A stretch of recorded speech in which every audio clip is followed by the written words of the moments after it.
Audio Jungle.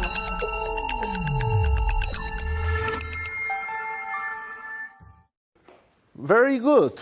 So it's time to start. So today I want to talk about general features of quantum mechanics. Quantum mechanics is something that takes some time to learn, and we're going to be doing some of that learning this semester. But I want to give you a perspective of where we're going, what are the basic features, how quantum mechanics looks, what's surprising about it, and introduce some ideas that will be relevant throughout this semester and some that will be relevant for later courses as well. So it's an overview of quantum mechanics. So quantum mechanics at this moment is almost 100 years old. Officially, and we will hear, this year we're celebrating 2016, we're celebrating a centenary of general relativity. And when will the centenary of quantum mechanics be? I'm pretty sure it will be in 2025. Because in 1925, Schrödinger and Heisenberg pretty much wrote down the equations of quantum mechanics. But quantum mechanics really begins earlier. The roots that led to quantum mechanics began in the late years of the 19th century with work of Planck, and then at the beginning of the century with work of Einstein and others, as we will see today and in the next few lectures. So the thoughts, the puzzles, the ideas that led to quantum mechanics begin before 1925, and in 1925 it suddenly happens. So what is quantum mechanics? Quantum mechanics is really a framework to do physics, as we will understand. So quantum physics has replaced classical physics as the correct description of fundamental theory. So classical physics may be a good approximation, but we know that at some point it's not quite right. It's not only not perfectly accurate, it's conceptually very different from the way things really work. So quantum physics has replaced classical physics, and quantum physics is the principles of quantum mechanics applied to different physical phenomena. So you have, for example, quantum electrodynamics, which is quantum mechanics applied to electromagnetism. You have quantum chromodynamics, which is quantum mechanics applied to the strong interaction. You have quantum optics, when you apply quantum mechanics to photons. You have quantum gravity, when you try to apply quantum mechanics to gravitation, and that, why the laughs? And that's what gives rise to string theory, which is presumably a quantum theory of gravity, and in fact a quantum theory of all interactions, if it is correct, because not only describes gravity, but it describes all other forces. So quantum mechanics is the framework, and we apply it to many things. So what are we going to cover today? What are we going to review? Essentially, 5 topics. 1, the linearity of quantum mechanics. 2, the necessity of complex numbers. 3, the laws of determinism.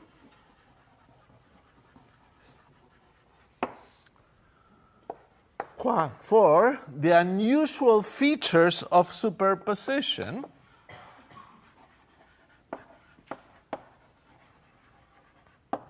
5 usual.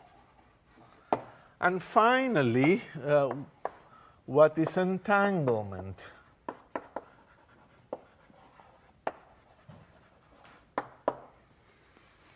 So That's what we aim to discuss today. So we will begin with number 1, linearity. And that's a very fundamental aspect of quantum mechanics, something that we have to pay a lot of attention to. So whenever you have a theory, you have some dynamical variables. These are the variables you want to find their values because they are connected with observation. If you have dynamical variables, you can compare the values of those variables, or some values deduced from those variables, to the results of an experiment. So you have equations of motion, so linearity. We're talking linearity. You have some equations of motion, EOM, and you have dynamical variables. If you have a theory, you have some equations that you have solved for those dynamical variables. And the most famous example of a theory that is linear is Maxwell's theory of electromagnetism. Maxwell's theory of electromagnetism is a linear theory. What does that mean? Well, first, practically, what it means is that if you have a solution, for example, a plane wave propagating in this direction, and you have another solution, a plane wave propagating towards you, then you can form a third solution, which is two plane waves propagating simultaneously. And you don't have to change anything. You can just put them together and you get a new solution. The two waves propagate without touching each other, without affecting each other, and together they form a new solution. This is extraordinarily useful in practice because the air around us is filled with electromagnetic waves. All your cell phones send electromagnetic waves up the sky to satellites and radio stations and transmitting stations, and millions of phone calls go simultaneously without affecting each other. A transatlantic cable can conduct millions of phone calls at the same time, as much data in video and internet. It's all superposition. All these millions of conversations go simultaneously through the cable without interfering with each other. Mathematically, we have the following situation. In Maxwell's theory, you have an electric field, a magnetic field, a charge density, and a current density. That's charge per unit area per unit time. That's the current density. And this set of data correspond to a solution if they satisfy Maxwell's equations, which is a set of equations for the electromagnetic field, charge densities, and current densities. So suppose this is a solution, that you've verified that it solves Maxwell's equation. Then linearity implies that the following: you multiply this by alpha, alpha E, alpha B, alpha rho, and alpha J, and think of this as the new electric field, the new magnetic field, the new charge density, and the new current, is also a solution.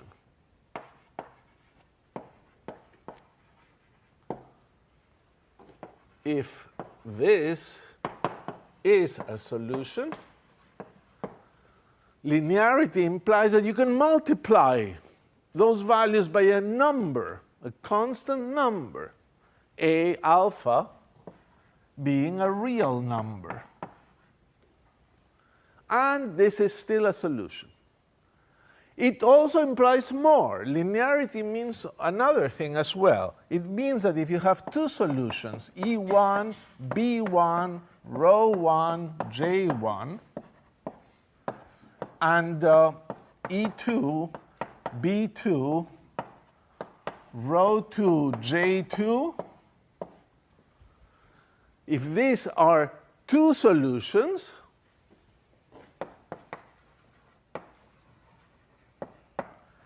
then linearity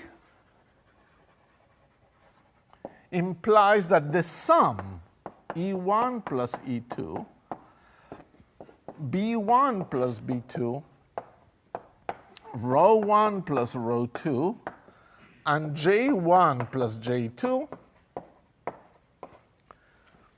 is also a solution.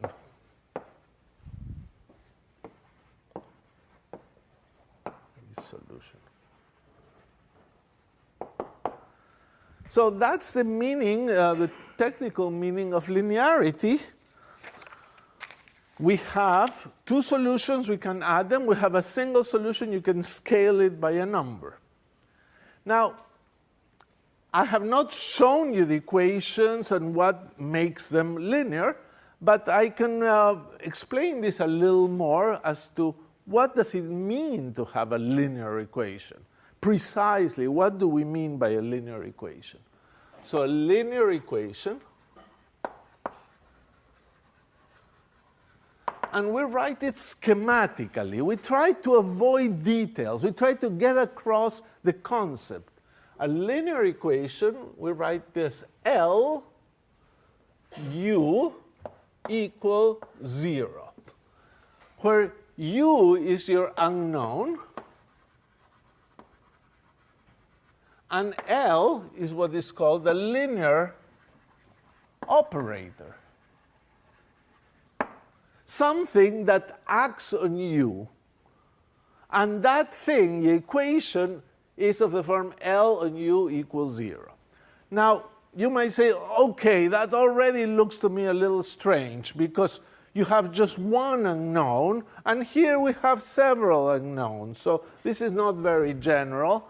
And you could have several equations. Well, that won't change much. We can have several linear operators if you have several equations, like L1 on something, L2 on something, all these ones equal to 0, as you have several equations, or you can have several u's or several unknowns, and you could say something like you have L on u, v, w equals 0, where you have several unknowns. But it's easier to just think of this first, and once you understand this, you can think about the case where you have many equations. So what is a linear equation?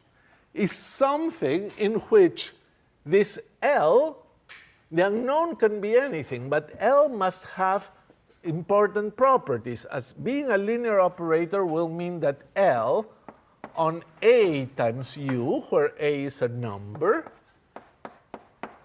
should be equal to A LU, and L on U1 plus U2 on two unknowns is equal to LU1 plus LU2. This is what we mean by the operator being linear.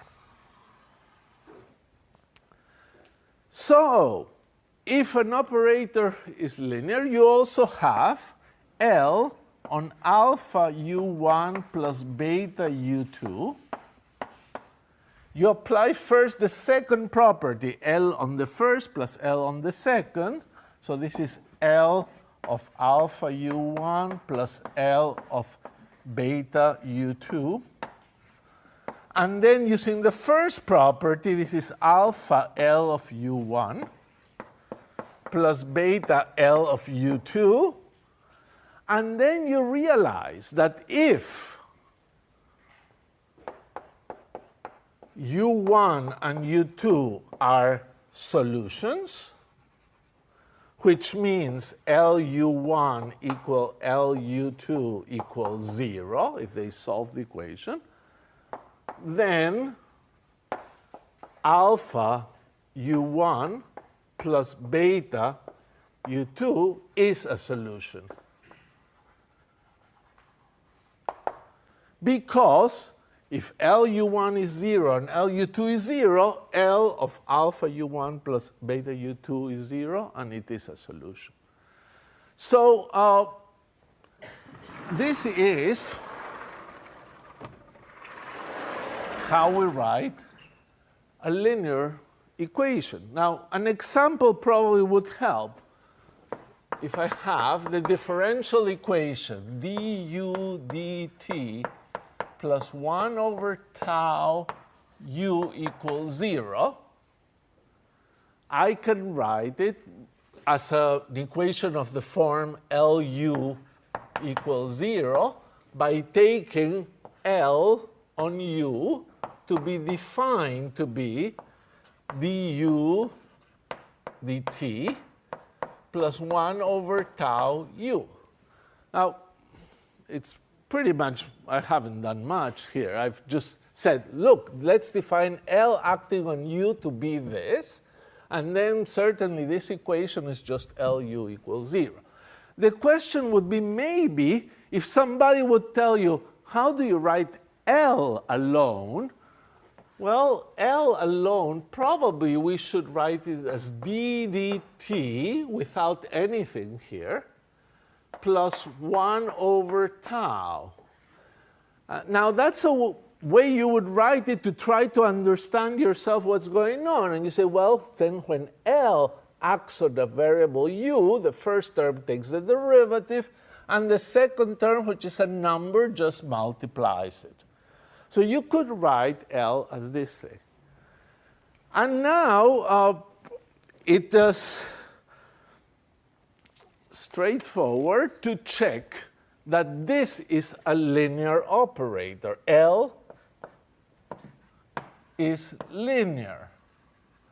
And for that, you have to check the two properties there. So for example, L on AU would be d dt of AU plus 1 over tau AU, which is A times du d tau plus 1 over tau u, which is ALU. And you can check, I asked you to check the other property. L on u1 plus u2 is equal LU1 plus LU2. Please do it.